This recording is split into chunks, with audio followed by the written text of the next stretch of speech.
Karena kan kita nggak bisa terus berpikir namanya transaksi apalagi untuk handphone yang second itu lewat toko gitu kan. Di dunia nyata ya di Indonesia sendiri harusnya teman-teman juga tentunya sadari ini, itu kan orang jual HP misalnya ke temennya itu kan, ke keluarganya ataupun ya lewat chat-chat pribadi aja itu, lewat ya komunikasi pribadi lah ya kan seperti itu. Please like, share, comment, and subscribe.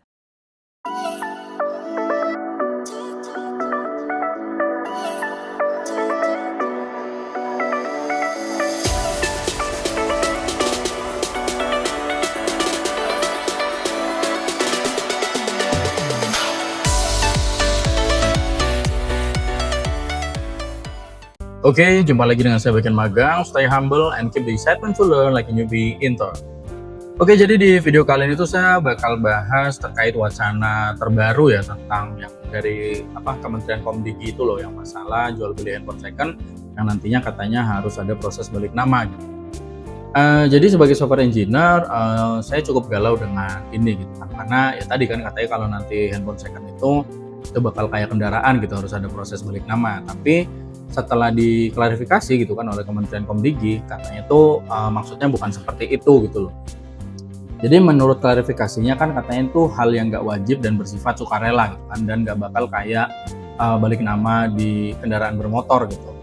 Dan tujuannya itu untuk melindungi pengguna gitu kan. Jadi kalau HP-nya hilang atau dicuri itu bisa dinonaktifkan gitu kan lewat sistem IMEI gitu kan. Dan ketika misalnya ditemukan nanti bisa diaktifkan kembali, kira-kira seperti itu.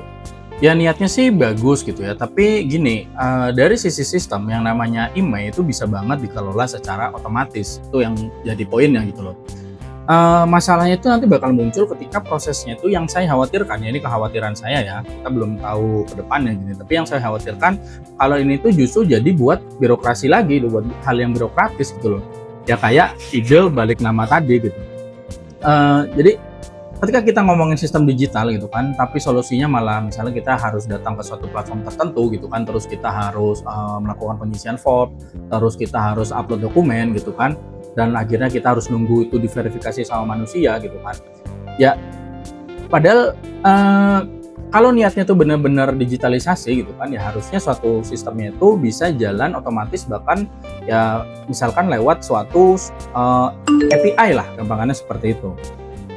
Ya bayangin ya kalau misalnya sistem IMEI ini dia tuh punya API gateway nasional lah, gampangannya seperti itu. Jadi ketika misalnya ada suatu toko handphone gitu kan, yang dia tuh bakal ngejual perangkat, ya mereka tuh cukup panggil sebuah endpoint gitu, kayak misalnya di payload endpoint itu ada IMEI-nya apa gitu kan, terus ada dari user mana yang nanti harusnya itu bisa terverifikasi entah dari NIK atau apapun gitu kan, terus juga ke user siapa gitu kan, dan ada digital signature-nya gitu loh. Jadi nanti kan tentunya server dari pemerintah itu tinggal melakukan ya validasi pakai ya public private key cryptography lah. Ada banyak cara untuk memvalidasi digital signature-nya itu tadi gitu kan. Jadi kalau nanti tanda tangan digitalnya itu valid, ya data itu langsung tercatat lah, gampangannya seperti itu. Jadi tanpa kita harus upload dokumen gitu kan, dan tanpa hal-hal ribet yang lainnya lah, kira-kira seperti itu. Nah itulah yang saya sebut sebagai ya sistem yang efisien, terukur, dan cenderung lebih aman, kira-kira seperti itu. Jadi kita bakal punya audit trail gitu kan, tapi tanpa birokrasi sama sekali. Itu tadi yang jadi kekhawatiran saya ya, saya takut ini akhirnya jadi suatu hal yang birokratis lagi, kira-kira seperti itu. Nah, sebenarnya masalah utamanya itu tuh bukan di proses balik nama gitu loh. Masalahnya itu adalah di sistem IMEI yang belum benar-benar, ya menurut saya ya, sependek pengetahuan saya, sistem itu belum benar-benar modern dan belum interoperable lah. Jadi bayangin kalau sistem IMEI itu terintegrasi langsung gitu sama e-commerce gitu kan, sama operator, sama vendor-vendor resmi itu kan lewat suatu skema webhook misalnya seperti itu. Jadi kan begitu ada misalnya ada device handphone, di sini ya, handphone itu dijual itu kan, ya data ownership-nya itu bisa langsung sinkron secara otomatis seperti itu. Jadi nggak perlu lah kita tuh datang ke counter, nggak perlu upload hal tertentu, ngisi formulir tertentu gitu kan, kira seperti itu. Dan satu hal yang jadi pertanyaan saya adalah selama ini itu seberapa sering sih ada orang yang misalkan dia tuh kehilangan handphone gitu kan, terus dia lapor ke pihak berwajib, lalu nanti handphone itu dilacak lewat sistem IMEI gitu kan, dan akhirnya dikembalikan lagi gitu loh setelah berhasil dilacak lewat sistem IMEI ini gitu kan. Ya ini jadi pertanyaan yang bisa dijawab sama teman-teman semua lah ya. Cuma gini, kalau dari perspektif saya gitu kan, kalau kita membicarakan keamanan dan kenyamanan gitu kan, ini udah bukan bicara sistem emailnya aja gitu loh, tapi kita perlu yang namanya koordinasi. Ya seperti itu. Jadi data email itu kan dia tuh cuma identitas digital suatu device, suatu perangkat ya. Konteksnya di sini handphone gitu kan. Tapi tanpa sistem pelaporan yang misalnya tuh dia terkoneksi baik lah, terhubung langsung gitu kan antara pihak berwajib, terus juga operator dan juga Komdigi itu sendiri gitu kan, ya saya rasa ini agak percuma gitu loh. Karena pemblokirannya tuh kan nggak boleh telat, terus juga pelacakan tuh harus cepat gitu kan sebelum perangkat itu keburu beneran berpindah tangan. Kira-kira seperti itu gitu kan. Jadi kalau saran saya sebagai seorang software engineer gitu kan, daripada kita menambah suatu birokrasi yang baru gitu kan, pemerintah itu harusnya bisa fokus ke, saya pikir ada tiga pilar sistem yang benar-benar menyelesaikan masalah dari akarnya. Jadi yang pertama tuh ya bangunlah sistem email yang benar-benar punya integrasi real time gitu kan antar pihak. Jadi gini, email ini jangan sekedar daftar statis aja gitu, tapi menjadi suatu sistem yang aktif gitu. Jadi dia tuh bisa memverifikasi asal-usul handphone gitu kan setiap kali terjadi perpindahan kepemilikan, harusnya seperti itu. Jadi misalnya ketika handphone itu dibawa ke toko resmi gitu kan.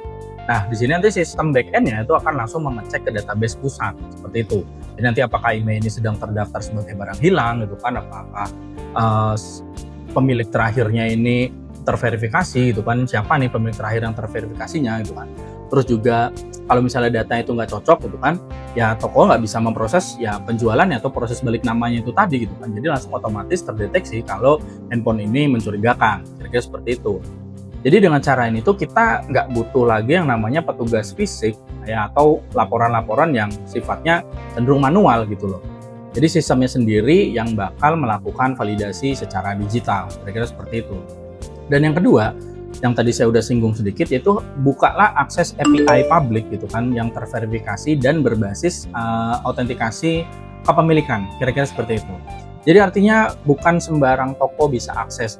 Jadi setiap entitas yang mengakses API ini, ya entah itu toko handphone gitu kan, entah itu marketplace ataupun startup gitu kan, ya harus punya sertifikat digital yang dikeluarkan oleh ya lembaga terkait, kira-kira seperti itu. Jadi API ini akan memungkinkan toko itu memverifikasi status emailnya itu langsung dari server pusat pada saat terjadi proses jual beli, kira-kira seperti itu. Jadi toko yang nantinya tuh dia nggak punya akses, ya ini nggak bakal bisa memproses yang namanya handphone second tadi, handphone bekas gitu kan. Dan dari perspektif saya itu cukup bagus gitu loh. Jadi artinya sistem bisa membedakan mana nih penjual yang resmi dan mana yang enggak, kira-kira seperti itu. Tapi yang paling penting, API ini juga harus bisa digunakan oleh individu lewat aplikasi yang resmi, ya seperti itu. Karena gini, jadi yang ketiga gini ya, yang ketiga itu adalah bangun portal publik untuk transaksi perorangan. Karena kan kita nggak bisa terus berpikir namanya transaksi apalagi untuk handphone yang second itu lewat toko gitu kan. Di dunia nyata ya, di Indonesia sendiri harusnya teman-teman juga tentunya sadari ini kan, orang jual HP misalnya ke temannya itu kan, ke keluarganya, ataupun ya lewat chat-chat pribadi aja itu, lewat ya komunikasi pribadi lah ya kan, seperti itu. Nah, untuk kasus yang seperti itu ya itu seharusnya pemerintah itu punya platform resmi gitu yang bisa melakukan ya verifikasi peer to peer, kira-kira seperti itu. Jadi nanti yang orang yang jual gitu kan, penjual itu dia tinggal scan email handphonenya itu kan, terus input nomor handphone pembeli, nanti sistem itu akan kirim notifikasi ke si pembeli, kira-kira seperti itu. Jadi nanti begitu si pembelinya itu konfirmasi lewat akun yang terverifikasi ya, kayak misalnya ya tadi ada data NIK ataupun ya data-data terkait lah apapun itu, maka nanti sistem itu akan otomatis ya memperbarui kepemilikan di database email nasional, kemana seperti itu. Jadi nggak perlulah kita tuh datang misalnya ke gerai gitu kan, tidak perlu calo bahkan gitu kan, ya tidak perlu upload dokumen-dokumen tertentu gitu secara manual kita uploadnya. Dan yang paling penting, kalau handphone itu ternyata terdaftar sebagai barang hilang gitu kan, ya sistem itu akan otomatis memblokir transaksi itu di level server pusat, kira-kira seperti itu. Jadi handphone curian itu nggak bakal pernah bisa disahkan, kira-kira seperti itu, meskipun dijual ke toko resmi gitu kan ataupun ke orang lain. Jadi kalau sistem seperti ini diterapkan gitu kan, email ini udah bukan lagi sekedar angka-angka yang dicatat aja gitu loh, tapi udah jadi suatu identity chain digital lah dari setiap si perangkat ini, si device ini ya, terutama di sini konteksnya si handphone gitu kan. Jadi kita bakal tahu nih siapa pemilik terakhir itu kan, terus bagaimana histori perpindahan tangannya itu kan, perpindahan kepemilikan gitu kan, dan bisa menghentikan ya perdagangan handphone ilegal secara otomatis. Kira seperti itu. Jadi singkatnya dari saran saya tadi itu kuncinya itu kita bukan apa ya bilangnya tuh, bukan menambah aturan baru lah gitu lah, tapi kita tuh menambah kecerdasan sistemnya itu sendiri. Kira-kira seperti itu. Jadi karena gini kan, aturan itu bisa gagal gitu kan, tapi suatu sistem yang cerdas ya itu nggak perlu diawasi terus. Dan itu yang seharusnya jadi arah kebijakan digital di negara kita. Itu kalau menurut perspektif saya tadi ya, yang saya sarankan. Dan gini ya, sebagai seorang software engineer dan juga sebagai seorang masyarakat, saya bukannya menolak ataupun anti dengan suatu aturan ataupun regulasi gitu loh. Tapi kalau misalnya niatnya itu adalah hal yang digital atau digitalisasi gitu kan, ya harusnya ya digital bahkan dari fondasinya, kira-kira seperti itu. Karena kalau ada lagi yang namanya birokrasi di suatu sistem digital, yaitu adalah kontradiksi paling besar dalam transformasi digital teknologi di negara kita. Kira-kira begitulah apa yang ingin saya sampaikan. Jadi, ya kira-kira gitu aja. Thank you for watching. Salam backend magang.